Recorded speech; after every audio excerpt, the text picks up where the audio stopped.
Gale Force is doing Gale Force things so far. And Superstars is trying to do, their own interpretation of things and approach and flavor.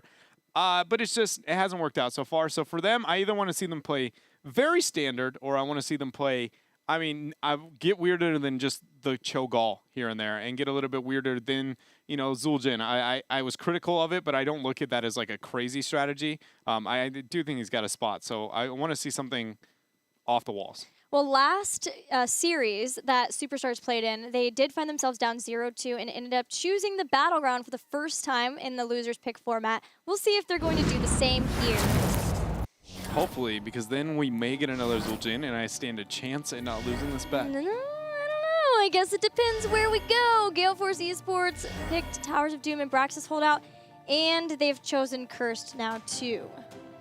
We saw Tassadar as the first pick last game. In game number 1, the first pick was, in fact, something that is eluding me on the top of my head. Malfurion. Malfurion by Superstars. Superstars. So they've gone with Malfurion, they've gone with Tassadar.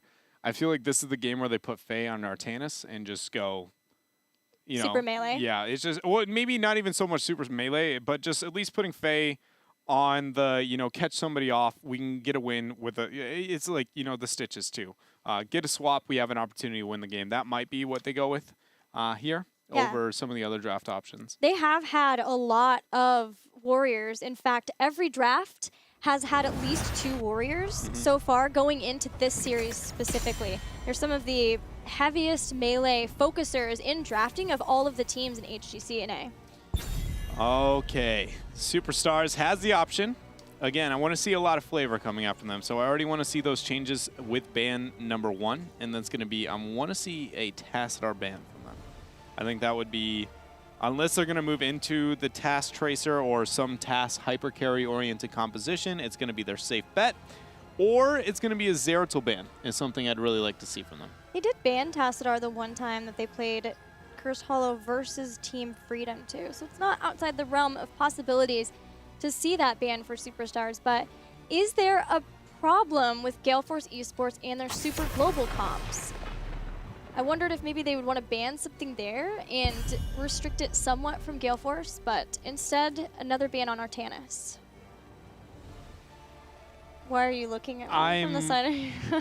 I'm trying to figure out if what I want to say is the right or wrong thing to say, I guess, is more than anything. And when it comes to draft decisions, is I'm pretty confident that if Superstars doesn't first pick Zeratul, Gale Force will deny the Zeratul and just pick the global again, and we're going to run into almost an identical draft. Right.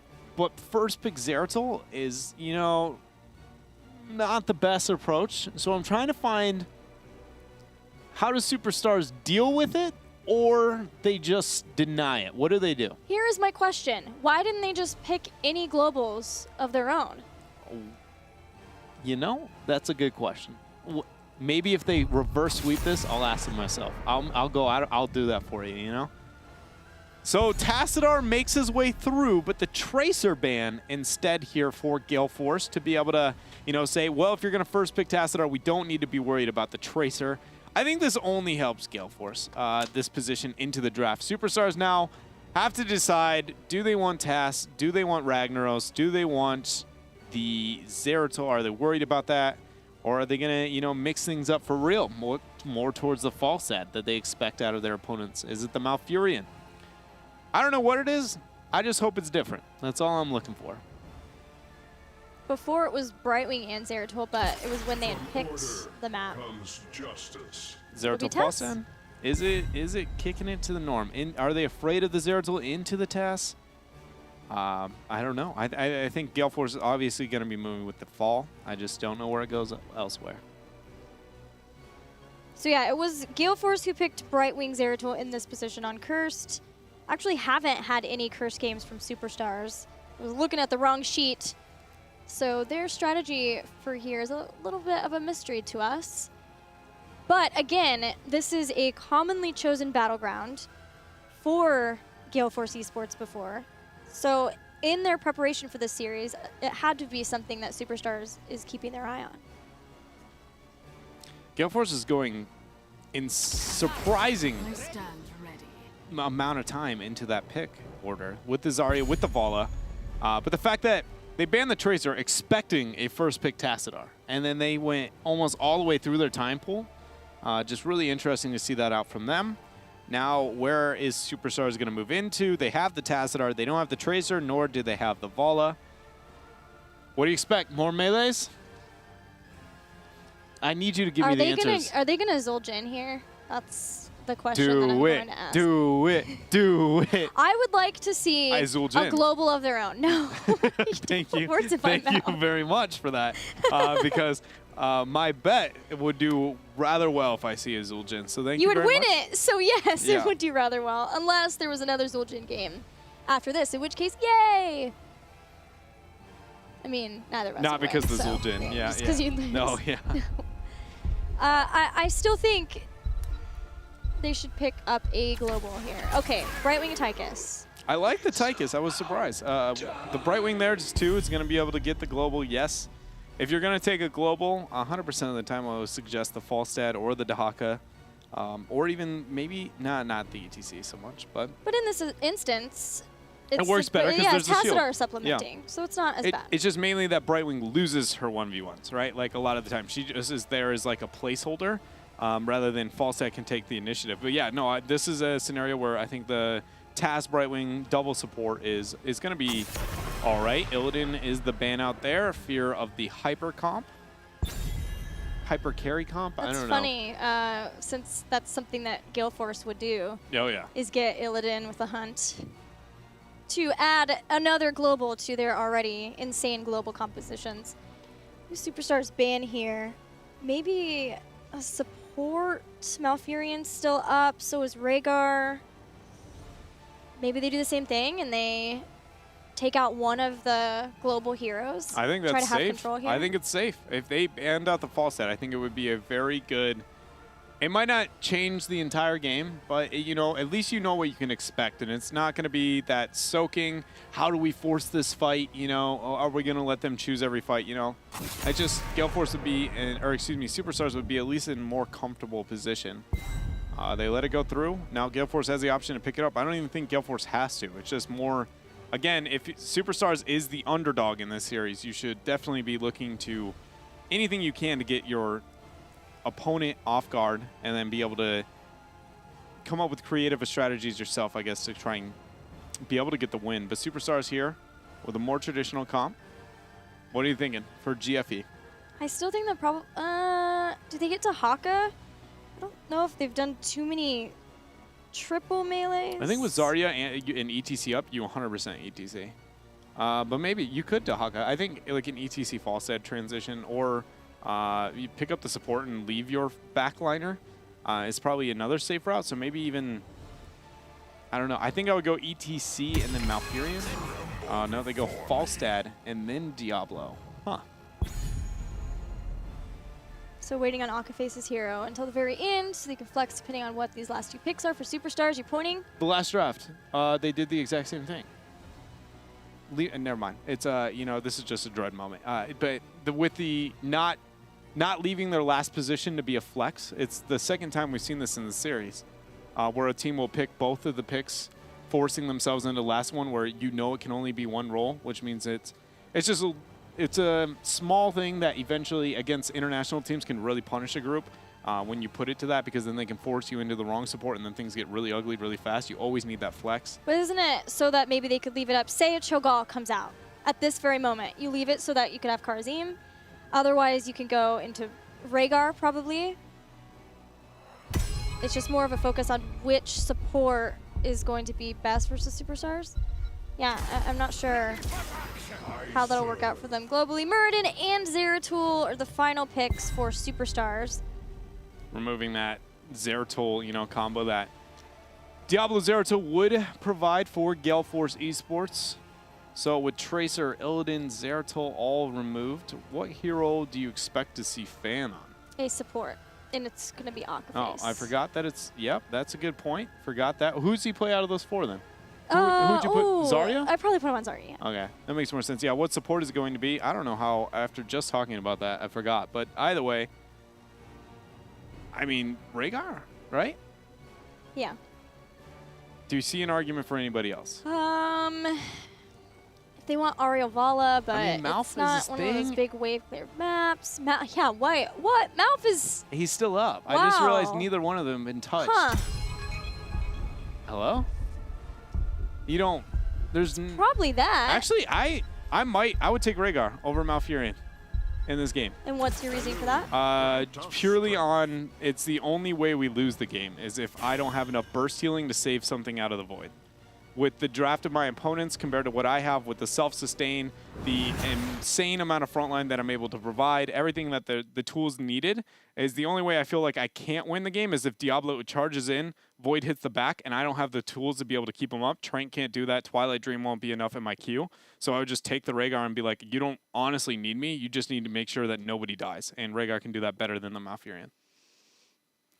But the fact neither of them was touched was insane. I think maybe it's just so that they have some sort of follow-up, too, for Diablo, because so far there's nothing really to have follow-up to, so just add some crowd control there. But, yeah, I almost wondered if they would be so bold as to pick up Rhaegar and go for Bloodlust themselves. I don't know. Maybe.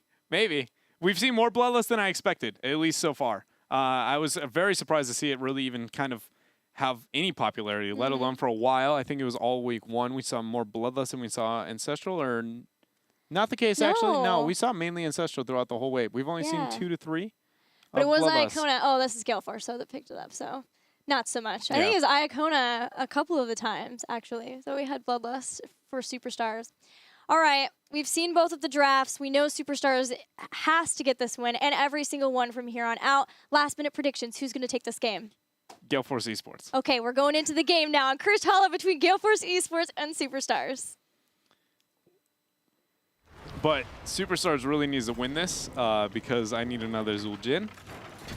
Sorry, buddy. Not that Superstars won't be able to win it. Just I don't know if we're going to see another Zul'jin. It seems like his jam is Brax's holdout. Yeah, it's surprising that it is, but there's Zeratul, Brightwing composition, the Murden. It's just everything that we see on the side of Superstars feels 4 months ago is what I feel that draft. That's how I feel about it. It's got a spot. All the heroes make a bit of sense, work together pretty well. It's just going to be really hard to run, I think, into the very forgiving composition on the side of Gale Force Esports. Even having the Malfurion there on top of it, the combo. I agree with you when it goes to the follow-up that Malfurion can provide to the composition over the Rhaegar. A lot. Like, I blatantly just feel Malfurion is by far the best support in the game right now. Yeah, he has a win rate to show it, too, to prove it. It's just sometimes when the rest of your 4-man is so freaking good, you know, I'd be willing to risk, you know, having the game without him because his biggest downfall still is going to be the lack of burst healing that he provides to a team. As you can see, Malfurion also provides another added benefit of scouting drone to the team, and Goku had to take out that scouting drone before he could even start to engage the members of Gale Force Esports, which gave Gale Force even more time to siege down towers in the bottom lane. Yeah, and Gale Force right now is in such a pretty spot that forward play is going to be used to teleport out. If Akinface can get fanned right back up, the pressure here in this 1-1-3, Tassadar holds his own up in Diablo. Gale Force Esports, though, is going to have Murden losing the mid lane to Falstad. And since bottom lane's winning, that's 2 out of 3 in favor of GFE already. Well, Equinox could fall here. That'll be the first blood. That helps at least a little bit with the constant pressure from Superstars. But in this amount of time, we might see Superstars make some adjustments to their laning. Maybe so Murden can come down and help in this bottom lane. Maybe a bit more and then have Brightwing. I don't know. Would you want to see them change up? For Superstars? Yeah. Yeah. As best as possible. I would try and get Murden and have Brightwing Tychus and Tassadar all solo. And just Murden Zeratul roam as best I could. Look for picks whenever possible. Even if that means just applying more pressure to the bottom lane where the 3-man is, that's fine. But either way, how they're doing it right now, they're getting 0 value out of the Falstad. And on the top lane, Tassadar isn't beating Diablo hard enough to really justify. And Gale Force should be winning the mid lane, the Falstad into Murden matchup. It just, anytime you have Zeratul and you aren't getting any roam pressure out of him, you're pretty much are wishing you had a different hero at that point in time. Superstars at least has some Giants, so now they can hope that along with having Brightwing in the bottom lane, she and the Giants can push in the bottom wall. A Tribute will spawn in the top, but It's just random where it's going to spawn. They're hoping they can get that. No rotations yet from Gale Force to get their own Giants. Instead, maybe looking to get a kill here in the mid lane, but Goku and Stray are both hanging out here. Even going to jump in, use Purple Plate again, taking down Equinox, but Goku takes enough damage, and the shielding from Equinox is good that there's going to be no kill just yet for Superstars. Yeah, and I think this early game, though, even the amount of pressure applied to Equinox makes me, oh, man. End up getting the vault and the kill there over the wall. It makes me very afraid, I guess, of, you know, again, the healing problem and conundrum that exists on the side of GFE into the Void. Just that early game that Xerath was putting that much pressure. Post 10, I think things could get a lot scarier. As we say that, though, the engage on to Fan. He's already burnt the vault. He ends up going down. Iacona now on the retreat. The nade not going to land. Iacona lives to see another day. Falset has remained in the bottom lane, though. Stun comes out. And it looks like the channel's going to be initiated. Goku has to be careful because Iacona can't really heal that up very well. Yeah, I'm scared for those grenades, especially since they are max energy. Here comes a grenade too. Goku once again dodges it. The zoning still staying true for Superstars. Crowan starting to move around from the other side. Throws out Fire Stomp, but it's just barely far enough away that he can't hit Goku. Goku gets the first tribute, but a long time was spent for that. Michael Udall was putting free pressure on the fort in the bottom lane thanks to that earlier three-man push from Gale Force Esports. This is the same thing Gale Force Esports has done every single time on Cursed Hollow. They keep everybody in their lanes. Next time this happens, I just want to see Superstars commit Zeratul and Murden to get a kill. Like, just directly onto the global. Like, I'm just amazed that Gale Force can do the exact same thing every single time, and no team has just been like, why don't we just kill them? Or get a counter onto what they're doing. This just, the predictability is almost never really a good thing, especially when it survives that long. Sray in a tough spot, Dwarf tossing the wrong direction. Barrel Roll is not going to be able to channel the W continuously, but the stun Crone there with the almost style points and confirming that kill. Tribute's going to spawn, but a man down. Superstars really can't do much. They need to apply pressure to top, and it looks like that's going to be the choice they make. Falstad is not going to rotate top and match them. Instead, they're all going to commit to bottom. Now Gale Force doing the exact opposite of what they know. Well, I'm so confused. There were three people pressuring the mid lane, but yeah, Falstad coming in, nobody helping against the top lane. They're just trying to trade out damage on towers, which is keeping Gale Force even in experience if they get both the towers. They're sort of opening up too for once they can get a curse and all the forts will be exposed, but Superstars take two towers down of their own accord, starting to work on fort. They need to move back, though. All the members of Gale Force Esports are coming in. Looks like Iacona is going to be the one to stop. Rooted, but FaZe shifts out just in the nick of time. I thought he was so dead. So did I. Man. And then the death notification didn't come up. Yeah, and you're like, okay. I didn't think he had that in time, but very well done. Iacona's going to be able to make the great escape. Tribute spawning on the bottom half. Skirmish 3v3 onto the top. Hosty there getting a couple of stacks maybe onto his level 4 there. Sray is in a tough spot. Fan loves using that mobility with that 10 hatred. So good abuse on top of it. The channel's going to be started here by Crowan. 10 is in even reach for both teams, but positionally, Superstars can get them in the lane one more time. Good zone onto Sray. Gale Force is going to be able to pick this up just purely on the health bars right now on the side of Superstars. Yeah, health bars, it's also a scary position to run in for Superstars. And one wrong move, one kill for Gale Force Esports, and that could be 10 and a whole lot more. So Superstars playing that one out safely. Don't mind that at all so that they can look toward the next tribute. It does put them down one. They have to get the next one, but they'll have heroic abilities, aren't down at all.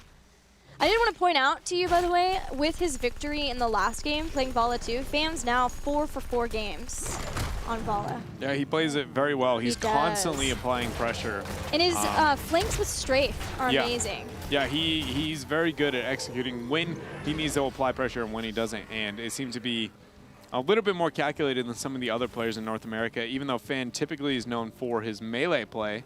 When it comes to heroics, Strafe, Expulsion, Twilight, Gust, and APOC. On the other side there is going to be Odin, Avatar, Taskar's Force Wall. Obviously it's Iacona, so he's going to hold off, and then we have the Void Prison. So, this is going to be the spawn here. Gale Force one away from being able to pick up the curse. Giants pressuring for both sides.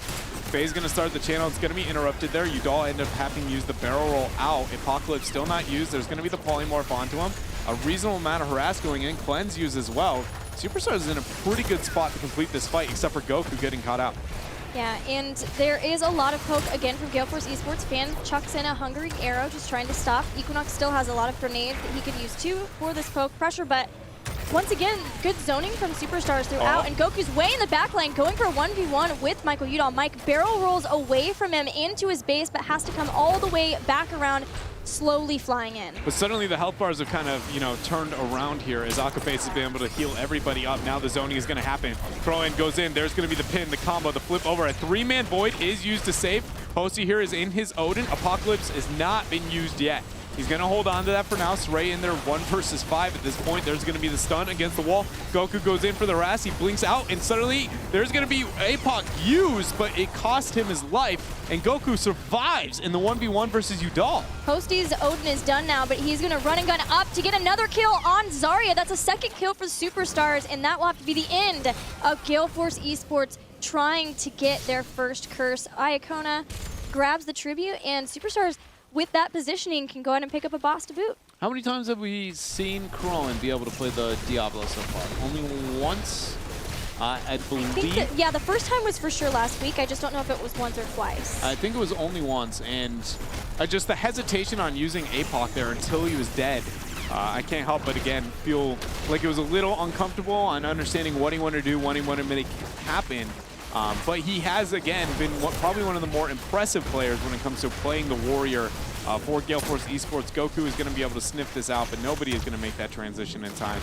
Both the teams get their respective boss. Tributes sit 2-2, and the tribute positioning spawns heavily in favor of Superstars. Gale Force Esports need to make something happen in 33 seconds before APOC is even up. Well, only 15 for Void. A little bit of a bonus for Superstars too is that Brightwing's pushing along with the boss. 4 Superstars in top. All of the members of Gale Force Esports are heading straight to the tribute point. Brightwings will start to phase shift in pretty soon. Heroic abilities, Void Prison's online. There goes Odin being dropped. 2 Superstars say it is time to fight. Starting to throw down damage. Apocalypse will be here in just a few seconds. Goku jumps in, doesn't find a spot that he wants to Void Prison, and it pushes Gale Force Esports all the way through the funnel. This positioning is so hard to try to get a tribute when you are not the defensive team here. Here comes Iacona 2 to help out. They're trying to maybe wait as long as they can so that they don't have to engage into the Odin, but on the back, Goku's found a nice Void Prison. Here come the rest of the members of Superstars. They have trapped all of Gale Force Esports on the other side. Apocalypse goes down too. Krone might be in trouble, Dread. Yeah, Akaface now is on the retreat. Sray has a stun up in a couple of seconds here as he goes in straight over the wall. Is hitting a lot of damage onto Superstars, but it ends up costing Zarya her life. Now Mike Udall throws out the Q, not going to get enough damage, and Superstars looks like they're going to back out, pick up this very first curse of the game. Very well done from Superstars, showing that they, you know, Goku right now is the MVP of this match. He's been taking 1v1s onto the backline all day and trading up for his team, getting good voids, and, you know, not doing it just to save himself, but to be able to set up the rest of the team to try and make a play afterwards, and just waiting for Krone to really make the mistake. They look like a different team in this game from what we saw in 1 and 2. They're not behind. They're not behind. They've stayed even with Gale Force Esports, but something you and I have talked about quite a bit about Superstars is how do they start to correct this passivity that we see, this worry about any time that they're behind. And we felt like it comes down to Goku. He's the one who has to add aggression to the team and pull, kicking and screaming maybe, the rest of Superstars into being willing to take engagements even when they're down. And that Void Prison and then the wrap around from Superstars to put Gale Force in a terrible position, splitting them. They're away from their base. They have all of the red team, Superstars between them. Was a great play from Superstars and a great start in being able to come back in the series. And it's managed to be able to clean up all the forts here, and they're going to be able to back out, get their Knights. They have 16 talent tier advantage. Everything is looking good for Superstars for the first time in this series. The question is, can they close it out? And honestly, it's looking like it, at least when it comes to the team fight so far. Krone has to be the initiator in using, you know, Apocalypse with the engage. We saw the attempt there onto Iacona, and Iacona just goes, I'm going to blink heal right out of this, thanks. And, you know, it just, again, it comes down to whoever gets onto the Warrior for Gale Force Esports is really feels to be the make or the break of the team. It's not, and it's not even a specific player. It's just, are they the most comfortable on whatever, you know, whoever's in the front line? Sometimes it's yes, sometimes it's no. And right now, it looks like I would be leaning a little bit towards no. Crone's ETC seems to be probably the best for him. His Murden's good too, though. But even then, you know, like, I agree with you. He had a very impressive showing on his Murden and his ETC. Yeah. But even in the last game, we saw, you know, the no-man mosh pits were used as well. So actually, was that? I don't even think that was him. That was my bad. He wasn't on the ETC. But either way, it's just that he has gotten caught out quite frequently into his play. And it's just a constant focal point. If I'm playing against Gale Force, it just would be like, you know, focus on bullying their melee, whoever it is, because they seem so uncomfortable. Bullying the melee and throwing them off their groove. Yeah. Seem to be the ways to stop Gale Force Esports. Superstars has sort of done that here the first time.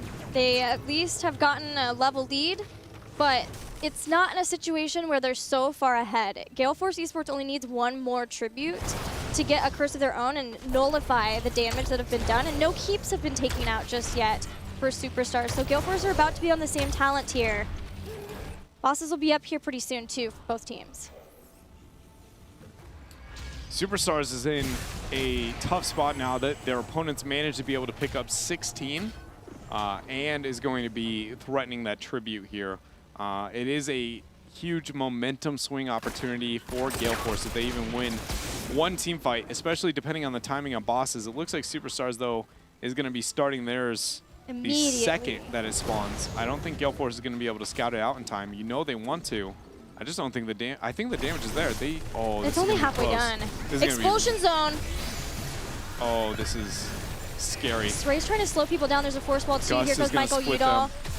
Oh, Mike's gosh. looking for the Gus. Void Void. Prison off the back. Gus pushes all of the members of Superstars into the spot. Dwarf toss in. Ray looking for another kill. Stormbolt follow up. And Superstars walks away with their boss. And they're going to be able to walk away down to bottom, be able to pick up this tribute and start the secondary boss. Gale Force is not, they are looking to defend. You saw for a moment they were questioning what they were going to do, but in fact this will be another tribute and should be a boss already started here. The fact that Gale Force hasn't shown is making Superstars patient. Oh my. Man, Superstars or Gale Force are moving around quite a lot. It took a while to figure out what they wanted to do. Yeah, they have no idea the situation that they want, and they instantly initiate there. Sray goes in. Falset's still yet to be able to join the fight. Expulsion Zone used. Twilight Dream as well. They end up getting the pick there. Sray in that 1 versus 4. The top keep ends up falling in the process, and the boss will be converted. But yeah, very much Gale Force, you could tell with their decision making, I was so confused for a second where they're going to end up going, and it worked out for them. It did, but that was mostly due, I think, to Sray dwarf tossing into a whole lot of Gale Force. Yeah. Lockdown, Twilight Dream, Expulsion Zone was excellent too to zone the rest of the team away. I thought maybe he thought he had heavy impact because he just full dwarf toss on a whole bunch of people. Yeah, it was. It's the second one where he's kind of just instantly gone in there, but the zoning tool to be able to keep the rest of the Superstars away was enough here for Gale Force Esports. They go and pick up, Superstars pick up Gale Force's Giants. The tribute spawns on the top half. Brightwing can pick that up. It might leave Falstad into the 1v1. I love the fact that Goku's staying here just in case Mike Udall decides that he wants to fly in, try and take the 1v1. He will end up losing his life and going to be able to back out. So very good position here to be Superstars. As the channel is going to be confirmed, and expect the teleports to come into play soon. There it is. Yeah, Superstars played that well that they still got the tribute too, because this looked to be a boss potentially plus a curse. But Gale Force wanted to push along with the boss, man. That was a boss stun that hit Stray for a lot of damage. He has to go into Avatar, fan strafing into backline too. A lot of heroic abilities have been used. There's a Void Prison in the back. Stray can dwarf toss away.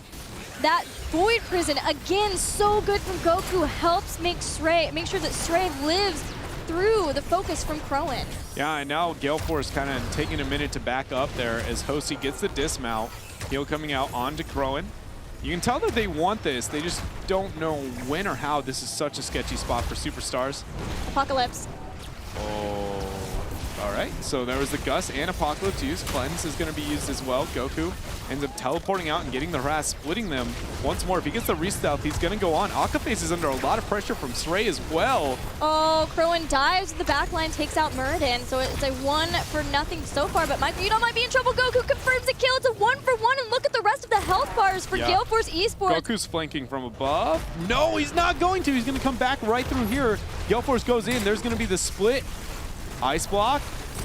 The bolt, or excuse me, not the bolt, Blink but the heal. blink heal. The confirmed kill. Twilight Dream is used. 1-2. Fan is now on the retreat, and that is a cursed opportunity here. Equinox is the only one left alive. 3 members dead. This is the skirmish of the century. This They're not fight done. is insane. Equinox is not getting out of here alive. Goku makes sure of that. There is a tribute up. Crowan's not in a place, even though he spawned, to do anything about it. And Superstars took 1 curse. We were concerned that maybe Gale Force Esports would be able to bring it back around, especially with not having any sort of 16 advantage for Superstars, but that's going to be a 2nd curse for Superstars and Storm Talents. And not only that, they have a man advantage for that 20 to 30 seconds here. What they can make happen with it is really the question.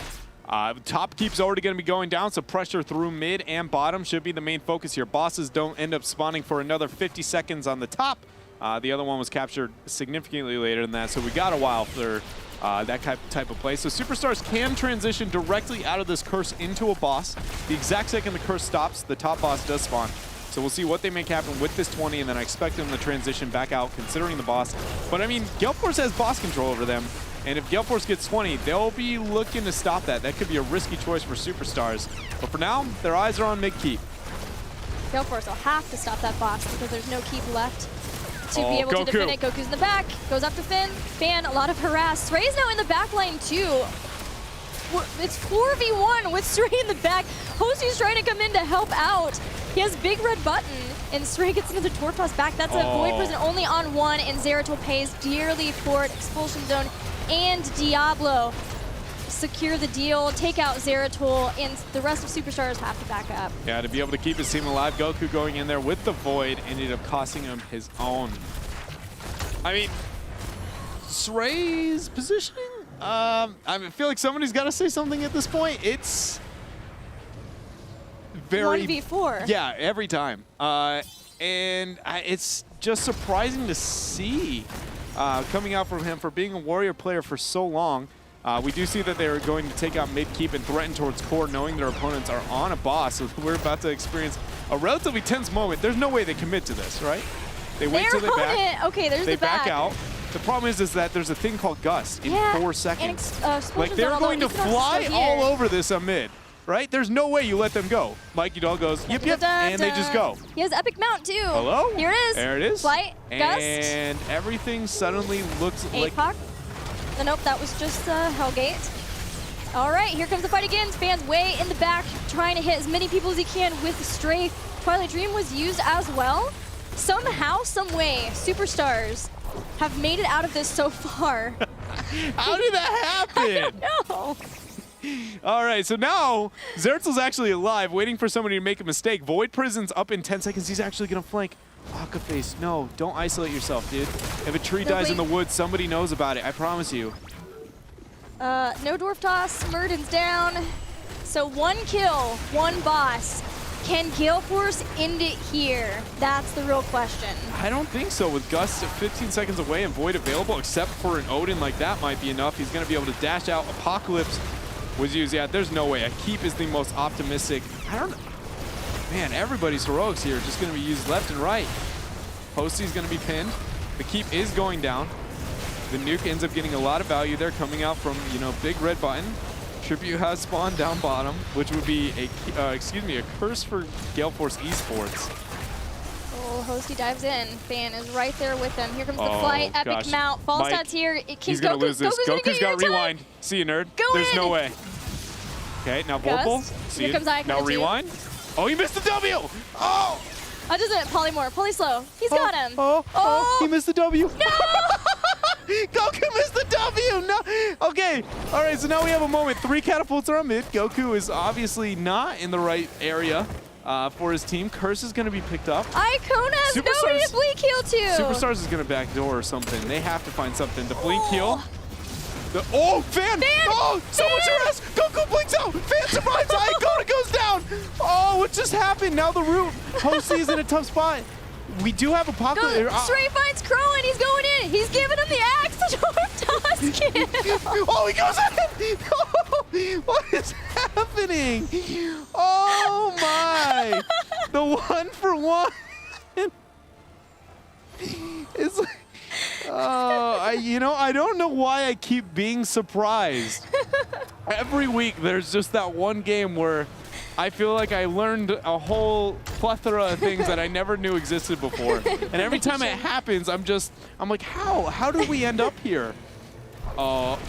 Ice Block Force, that actually could come back to haunt Aka face.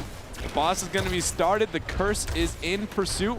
The biggest advantage is Superstars has 16 seconds before their dead person spawns, but more than anything, it's a global. Yes. So it can make the transition smoothly. Top boss spawn timer here is going to be quite a ways away in the fact that it is a 2 minutes off. So bottom boss